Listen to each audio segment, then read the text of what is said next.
Haleluya, Shalom Alaikum. Berjumpa lagi dengan saya pada perenungan hari ini tanggal 29 April 2025. Kembali saudara, di pagi yang cerah ini saya mau mengajak bersama-sama untuk tersyukur dalam doa kepada Tuhan Allah kita selalu memberkati kita. Dan juga jangan lupa berilah senyuman dan sapaan kepada sesama kita. Kita awali perenungan pagi hari ini dengan tanda kemenangan kita. Dalam nama Bapa dan Putra dan Roh Kudus. Amin. Yesus menuntut keterbukaan hati dari kita. Bacaan liturgi hari ini diambil dari Kisah Para Rasul 4 ayat 32 sampai dengan 37 dan Injil Yohanes 3 ayat 7 sampai dengan 15. Saudara-saudaraku yang terkasih di dalam kasih Kristus, seringnya saudara di dalam kehidupan kita ini kita dihadapkan dengan kesulitan untuk mencerna, memahami, menerima akan pendapat-pendapat orang lain, usul atau saran dari orang lain, saudara. Kita kesulitan karena ketidakpengertian atau ketidakpahaman kita akan pendapat yang disampaikan orang itu. Demikianlah Nikodemus, saudara, suatu kali mendapatkan pengajaran dari Tuhan Yesus. Nikodemus yang ditonjolkan sebagai pribadi yang keliru memahami apa yang dikatakan Yesus. Ia sulit menerima pengajaran Yesus sebab ia teguh berpegang pada prinsip keyahudiannya. Ia tak menerima gagasan yang ditawarkan Yesus perihal kelahiran baru. Bagi sebagian kita juga masih ada kesulitan menerima pengajaran Tuhan Yesus ini tentang kelahiran baru ini, saudara. Kita teguh kukuh memegang kebenaran duniawi yang dianggap masuk logika daripada yang abstrak. Percakapan Yesus dengan Nikodemus yang tak memahami, bahkan tak percaya akan perkataan Yesus. Maka Yesus pun tegaskan, saudara. Kamu tidak percaya waktu aku berkata-kata dengan kamu tentang hal-hal duniawi. Bagaimana kamu akan percaya kalau aku berkata-kata dan kamu tentang hal-hal sorgawi? Yohanes 3 ayat 12.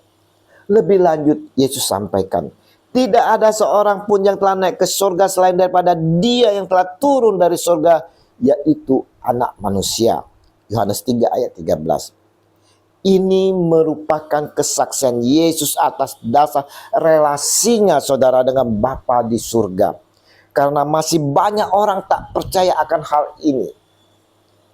Yesus pun tegaskan akan misinya datang ke dunia ini. Dan sama seperti Musa meninggikan ular di padang gurun, demikian juga Anak Manusia harus ditinggikan, supaya setiap orang yang percaya kepadanya beroleh hidup yang kekal. Yohanes 3 ayat 14 sampai dengan 15. Bagaimana orang-orang percaya dan mau mengikuti Dia yang beroleh hidup yang kekal ini, saudara? Bagi kita, orang-orang percayalah dan mau mengikuti Dia akan beroleh hidup yang kekal. Di sini, saudara, Yesus menuntut dari Nikodemus dan kita sekalian yang masih memegang kebenaran-kebenaran duniawi untuk dapat membuka hati kita. Dengan hati yang terbuka, maka pengajaran yang disampaikan oleh Yesus yang dipimpin oleh Roh Kudus dapat kita pahami. Ingat, dalam keterbukaan hati membuat sapaan dan pengajaran Yesus mudah diresapi. Keterbukaan hati juga, saudara, membuat kita bisa menerima orang lain dan pendapatnya. Dengan keterbukaan hati memampukan kita untuk membarui diri sehingga kita tidak mudah salah paham. Sebab kita dapat menerima hal-hal baik dari orang lain, bahkan dari mereka yang ditolak di lingkungan masyarakat.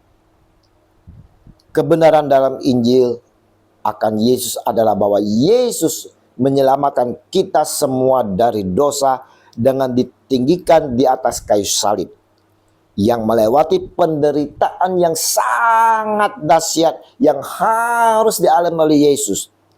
Ini disadari Yesus kalau ia berasal dari Bapa dan akan kembali kepada Bapa. Dengan saliblah dia naik kepada Bapa. Saudara-saudaraku yang terkasih, Regi hari ini saudara mau menyampaikan kepada kita sekalian bahwa untuk memahami akan setiap pengajaran Kristus, hendaknya kita melepaskan prinsip-prinsip pengajaran kebenaran duniawi.